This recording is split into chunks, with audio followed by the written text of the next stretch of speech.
faritra efatra eto Madagasikara no hanatanterahana ilay tetikasa lehibe PIC raha ny fanamariana izay nentin'ny filohan'ny Repoblika dia noho ny fahatsapana ny soa azo avy amin'izany tetikasa izany no mbola anohizana indray ny andiany manaraka ao anatin'ity hetsika ity.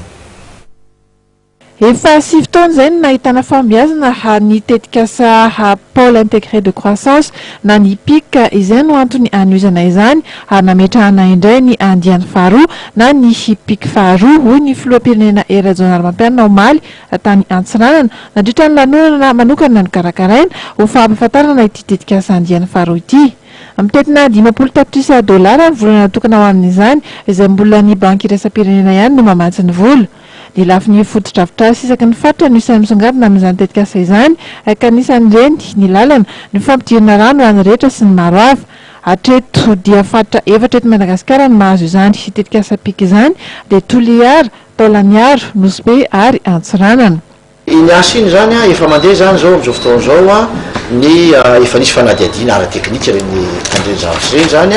dia efa manao an'izay zany zareo amin'izao fotoana zao. Ny ezana zany satria zay lenkely efa tenenky foana ary teo zao dia laza hoe mila faharetana zavatra rehetra ho andreo le milaza hoe fa inona ny ataonareo hatramin'izay fangamo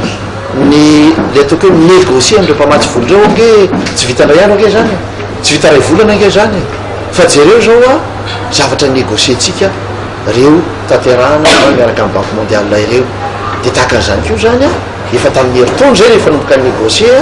be dia be ny procédure zay atao tsika rehefa manafaingana an'le izy ny fanirina zany ny ezahana dia hoe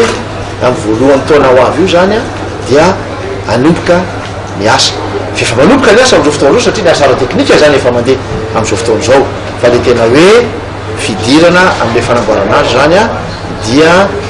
amin'ny taona iny fa misy ny asa efa mandeha meloha misy asasasany zany efa mandeha meloha ao anatin'le izy fa raha le tena hoe asa ngeza be maro samihafa zany resaka teo zao hoe ambily be voemara atao iny dia amin'ny herintaona zany iny natao satria eo ampanomanana ara-teknika sy atao hoe le finalisation le financement zantsika amin'izao fotoana. Samy manana ny mampiavaka azy anefa ireo faritra ireo ka hotsindrina amin'ny fampandrosoana ny tena mampisongadina ireo faritra ireo ka izay koa no hitanina amin'ny tetikasa PIC faharoa raha ny fanazavana azo avy amin'ny solotaina ny banky iraisam-pirenena miasa eto amintsika Ramatoa Caroly Gevers.